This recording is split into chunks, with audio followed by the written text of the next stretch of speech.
It's Wednesday. We're back with another episode of Bothered. Hello, I'm Julie Kim, and I'm very bothered by what I've seen in the news in the past couple of weeks. Oh my God, there's this story where the president of Mexico was groped in public by a man while she was talking to people on the street. It's disgusting. And if you are a woman, you know, you have at least one story, at least as bad as this one, and you are probably bothered too. Let's discuss. Hello, it's me, Julie Kim. Welcome to Bothered, my little podcast about being bothered. Every week I share short stories. Living like this, I might lose it. They're mostly real situations that have happened to me. You wouldn't believe some of them, or maybe you would. Maybe you can relate. Living like this, I might lose it. Who among us was not appalled in the last couple of weeks when we heard of and actually saw video of a woman, the president of Mexico, actually being harassed, being groped and kissed while she was on a street in Mexico talking to residents of the country that she rules. It was an unbelievable thing to see. It was so unbelievable. Actual sexual harassment. I mean, this guy, they were saying, was going around and he had been touching other people on the street, but like, what is going through his mind? He's like, oh, I'm going to touch another one. How about this one that looks like she has the attention of a bunch of people on the street and in front of all of these cameras? I don't know what he was thinking, but oh my God, can I say one positive thing about this whole thing is that I got a little bit acquainted with the president of Mexico, like not personally, but what an interesting story. First of all, her name is Claudia Sheinbaum, and I had to verify that information a couple of times because I was like, okay, that does not sound Mexican. And then I realized, oh, it's not Mexican, which is, of course, fine. It is so interesting, fascinating, actually, that the president of Mexico, Claudia Sheinbaum, is actually the first Jewish person to hold the office of president of Mexico, but also, excitingly, the first woman. So anyways, this woman who is also a PhD and a climate activist. So safe to say that she's really fucking impressive and also a very pretty lady, which has nothing to do with the fact that a man fucking groped her, actually sexually assaulted her while she was on the job. Disgusting. I'm going to show you a picture of this, an actual video. I hope we can play a video of this happening. He actually like just comes up to her from behind her, like he's like doing like slow jam Sundays. You'll know this if you're in Vancouver, but like any other like have you ever been to a club, especially in the early 2000s and 2010s, where like men would just come up to you and like just grind on you and slow dance behind you, sometimes with consent, but often without consent. That's what this looked like. It looked like this guy was at a club just trying to just like hump the president of Mexico, Dr. President of Mexico. He was just like grinding on her a little bit and like actually kissing the side of her fucking face. And then his hands went up in a cupping motion. These are not accidental movements, everybody. He was groping the fucking president of Mexico. He was later arrested. His name is Uriel Rivera Martinez. Here's a picture of him. He looks like a criminal. He is actually a criminal, and I don't know what his criminal history is. They didn't really talk about it. All they said in the news is that he was a visibly drunk man. They haven't released any information about his occupation, which doesn't really matter because he's probably going to be fired soon for, groping the president of Mexico in front of like the world. Now, look at this guy. I mean, I don't know why there's so many videos out there of this guy without his face, like covered, but then a lot of news outlets are now covering his eyes. For what reason? Maybe he's innocent. He's not innocent. We fucking all saw it. It is a meme on the internet. I'm so excited right now in a bad way that I just choked on my own saliva, but then I saved it. Then I just kept talking and I acknowledged it because that's what you do when you might have ADHD. I have to get tested if you know anyone that can test me. So anyways, it is not clear what his occupation is or if he suffers from any condition other than being a man. And again, I would challenge you to meet a woman who does not have an experience like this. I would challenge you to identify for me a woman who has not been touched against her will. I don't know a single one. I don't know a single one. And this is the issue. This is what I'm so bothered about. There are so many men. There are so many men who think that they are fully entitled to touch a woman whenever they want and wherever they want. And it's not just men. There are a lot of sexist women too. I have met a lot of women, a lot of older women. Of course, not all of them, but I have met some of them. And I'm not going to mention who they are in case they're in my family or my extended family, but there are also a lot of sexist women who they're the kind to say, oh, she was asking for it. Look what she was wearing. Why did she go to the hotel room? All of that kind of stuff. And oh, God, I hope they die off soon. I mean, I do think we have a dinosaur problem. I do think that there are a lot of people with old-fashioned values out there, and all that really means is that they're racist and sexist. And there are so many people out there that don't think that women are real people and don't have agency or the right to not be touched by some fucking random men on the street. It is so disgusting. And this story that is currently still in the news, and I look forward to following it because I want to know what happens to this man. I mean, this man could face up to 6 years in prison, I think, for touching her only. And again, he was known to have been touching other women as well. God, I can't wait to see what happens. And I do want to also highlight that the president of Mexico announced that she would be pressing charges. I think there was a period in there where they didn't know what was going to happen. And then she decided that she was going to press charges. And she basically said, if this could happen to me, we know this can happen to any number of women in Mexico. This could happen to any woman in the world. And so she thought that she would do the responsible thing and press charges so that this would be punished and that men would be deterred, hopefully, from doing this again and doing it to other women when they're not the president of Mexico and they're not currently being recorded.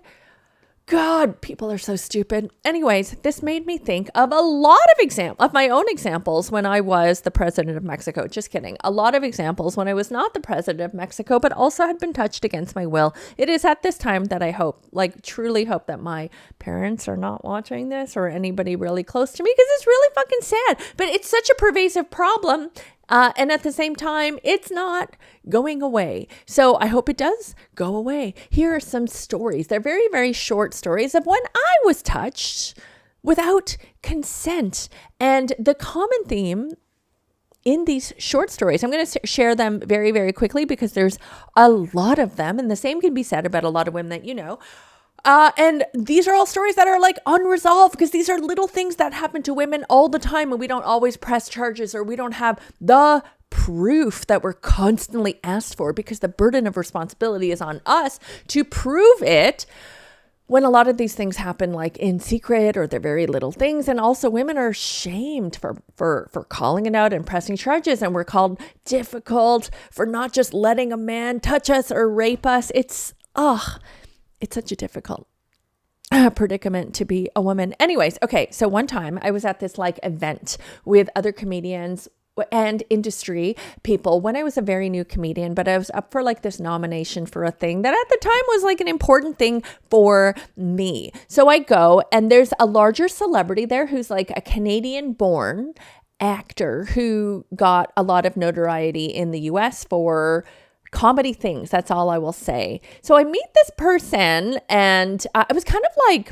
introduced to this person by the man that's running the show. And I basically said, this is Julie. And so the man sat with me and I was saying, so nice to meet you. I watched you growing up. Your show was really impactful. It was so nice, like, to have a show like that growing up. And I learned a lot about families and family values and stuff. And he was just like, And then he was sitting on my left. I was sitting on to the right of him. We were kind of like on these table. We're sitting at a table, and he was like just next to me, okay? And he was listening to me saying, "Oh, I think you're so great, and your inspiration or whatever." And he's like, And then he took his right hand, which was the one closest to me, and he put it between my thighs, and he reached down. And he scooped his hand around to sort of just squeeze my left thigh in kind of a combination between like a tender touch, but also like a pat like that. So creepy, but not quite so creepy. And then I just kept talking, and I was uncomfortable. And he's like, I'm going to be in town. I think I lived in Toronto at the time. He's like, I'm going to be downtown doing a play. You should come. So then, of course, I gave him my number. I was naive, okay? I was like, oh, this is a famous person. I'd love to make connections, okay? I would do that a lot. And so he gave me his number and then texted me one day, like weeks later, out of the blue, just to say, hey, I'm going to be in town. We should meet up. And I wrote back and I said, I love the theater. I would be glad to come. Let me know where I can buy a ticket. And that was a fairly innocent sounding text, as in, let me buy a ticket. I don't want anything from you for free.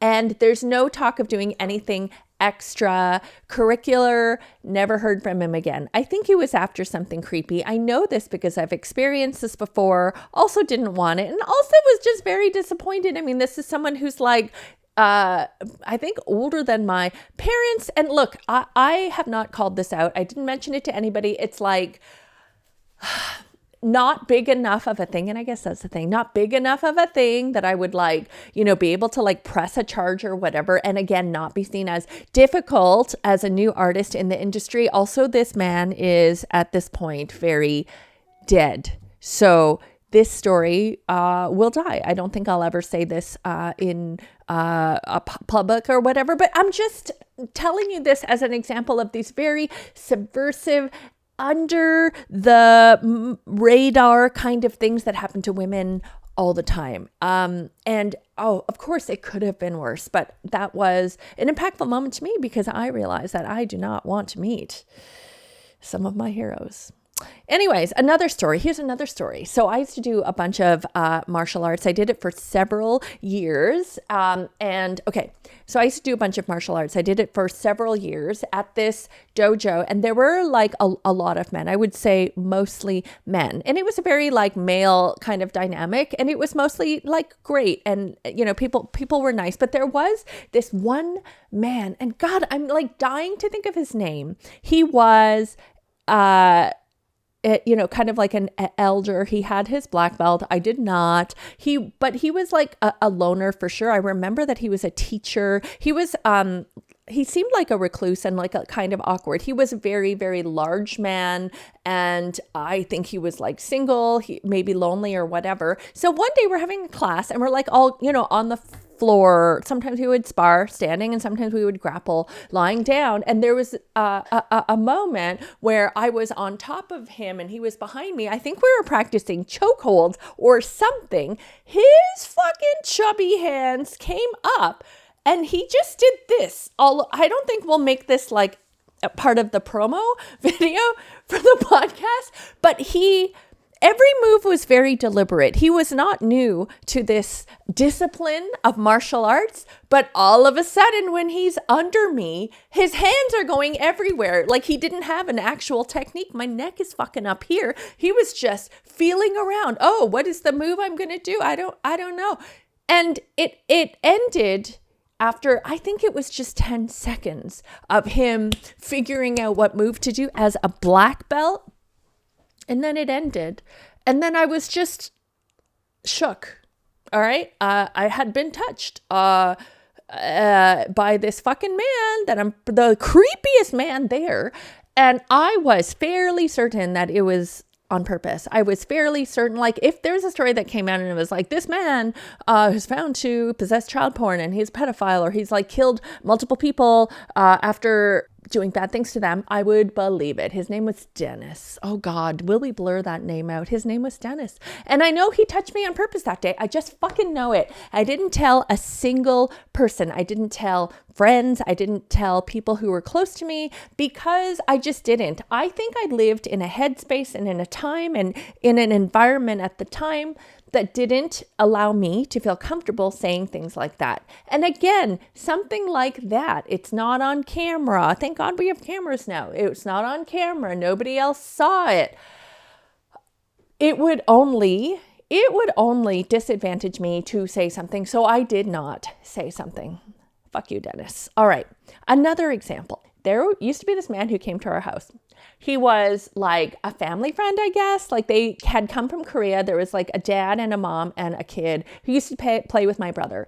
And the man was, I fucking hated this man. This is the guy who like, you know the rapper Psy? It was like an older version of Psy, but with glasses and dressed very badly. I do want to say I fucking love Psy. I love his music. I love what he's doing. Every time I hear any of his music, I'm so into it. Love him. Love all that. But not this man, okay? This man would come over and he had that typical, this is one of the reasons why I had a disdain for some Asian men growing up, because I didn't know that many, but the ones that I knew, I did not like. This man would come over. He wasn't even tall. He was like this medium-sized guy who ate too much and he had this big gut, and he'd just come over all the time and pretend he was the smartest man in the world. And he would like, he wasn't nice to his wife. Like I think he beat his wife. I remember she had bruises one time, and he would just always talk at people like he was smarter than them. And like, of course, granted, I was a child, and he'd come and he'd just quiz me on things. He'd be like, what's the best university? I'd be like, I don't know, U of T. He'd be like,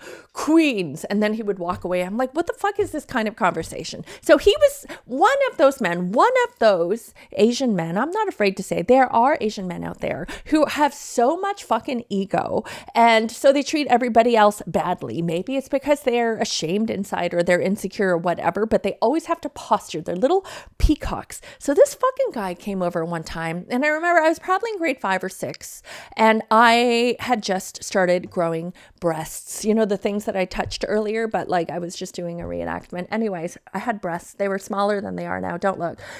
And I was sitting close to the TV. We watched TV all the time when we were growing up because we lived on top of our convenience store. Our parents were always working and we were addicted to the TV. Okay. It's whatever, it's what it was. So I was sitting in front of the TV, and it was not a giant TV. It was not the fucking 50-inch TVs that you can get now from Best Buy for like $300. It was like kind of a small TV. So I would watch close to the TV, and this man came over. I don't even think I was sitting that close to the TV. He came in, didn't say a word. He put his hands under my arms, and he's like, oh, in Korean. I don't really know how to say it, but I remember I can understand it. And he said something about, you should move away from the TV. But he grabbed me like this. I am touching my breasts so many times in this episode, but they were flatter, so he did this. And he pulled me back like a foot or two with his arms, with his fucking creepy hands. He pulled me back. Nobody was there. My parents were there, not there. My siblings were not there. Nobody saw this man. And I know he fucking did it on purpose. I never told anybody in my family, never told him, never told his son or his wife or whatever, because again, I was living in a family that has a culture of not talking about shit. And I didn't have any proof, but he just fucking grabbed my tiny little training breasts. That's not how you say it. And he pulled me back. And I sat there. I don't know what I was watching, but I sat there stewing. I knew what had happened. My face turned red. I didn't say a thing to him. And I just got really fucking angry. And I was never nice to him again. I think about this at least 2 times a year. And I get so fucking angry. I get angry that he was even allowed to be in our home, just like of his own free will. I don't know why that happened. And that he fucking touched me. If I ever meet him again, I probably will cut off his dick or his hand. I'll probably cut off his hand. I don't know if he remembers doing it, but he definitely fucking did it. And I will get my revenge. Anyways, I actually have more examples, but I'm told that I have spoken for too long. So I'm not going to share the other examples. Maybe I will one day in the blog version of this. Let's go back to the Mexican president. La Presidenta is what they call it. But she's a fucking PhD climate person and the first woman president of Mexico and the first Jewish president of Mexico. Very, very impressive things. But this is what she said when she pressed charges. She said, and I think this is a translation, she said, "This is something I experienced as a woman, but it is something that all women in our country experience. If I do not file a complaint, where does that leave all Mexican women? If they do this to the president, what happens to all the other women in the country?" And there we fucking go. I fucking love this. Yes. And Giselle Pellico, the woman who had been abused multiple times at the hands of her own fucking husband in France, who drugged her and then had all these men come and abuse her. She chose to go public with it. And as she does this, she changes the world. And I believe that's what's happening with this Mexican president also. I'm so angry about this. I'm so glad that we are now in a world where, you know, these things are going to have some justice. I think this just brings home the importance of recording everything all the time. All right. If I had had a camera on all these times that somebody touched me, I definitely would have evidence to, you know, get revenge or to have them charged with the police or at least have them canceled online, because I would make these videos go viral. I wish more of my videos went viral. But anyways, this makes me really fucking angry. And if you're a woman, I know you're fucking angry about this too. What is the answer? The answer is to fight back. The answer is always to be loud about it and seek revenge. I think, honestly, if I see any of these people who ever did this to me again, I will punch them in the face. And that's what I believe our laws should allow. If somebody touches you without consent, you should be able to just like punch them in the fucking face. And then they should bleed, or you break their nose, and that's it. That's the end of the interaction. Do you know what I mean? It's just like, you deserve that. And the guy should be like, I'm going to take the L. I got to go to the hospital. I'm so sorry for walking by you and touching you on the small of the back. I hope nobody's doing that anymore, because it's so fucking creepy. I don't know how we ever put up with that. Oh, what are you doing? Why are you touching the small of my back? Did I ask you? There's no genitals there or anything. Like, why are you fucking doing that? Fuck, if you want to carry me down the street or whatever, you can do that. Don't fucking touch me, though, in these little fucking ways that I know you're going to get a little hard on, or like, you know, feel some sort of satisfaction. Don't touch people if it gives you satisfaction. I think that's what I'm saying. Stay bothered, everybody. Let's follow this story. Thanks. Bye-bye. Thanks for listening to this week's episode of Bothered. I'm still very angry about this, and I can't wait to see how long this guy goes to jail for. I mean, I just can't wait. I should also contact the people that I mentioned in the podcast that have touched me before, and I should go and punch them in the face. I feel like that's an appropriate thing to do. Anyways, what am I up to? I've been home for the last few weeks after the big tour with Rick Mercer and my own tour before that. So I've been like domestic, like cooking, not cleaning. I don't really clean. My husband cleans, and that's because I refuse. I can also do willful incompetence. It's very feminist. Anyways, I've got shows coming up in December in West Nyack, New York, as well as Philadelphia. So those are December 4th and 11th, respectively. And I have set up a bunch of additional shows, mostly in Canada, because I love Canada as a comedian, and also a lover of American comedy audiences who I also want to go and see. I do wonder what's going on in the airports right now with the shutdown and things like that, and hope that it's okay to go, because I'd like to set up some more shows there and connect with some of you. Anyways, if you've got any stories to share with me, please share. bothered@juliekimcomedy.com. At the moment, I'm replying to my own emails, which is a great way to say that I'm not terribly famous yet. Anyways, if you want to see me in your town, let me know. Share your stories with me. Please like, subscribe, follow, and comment. It all counts. Living like this, Thanks so much. Bye.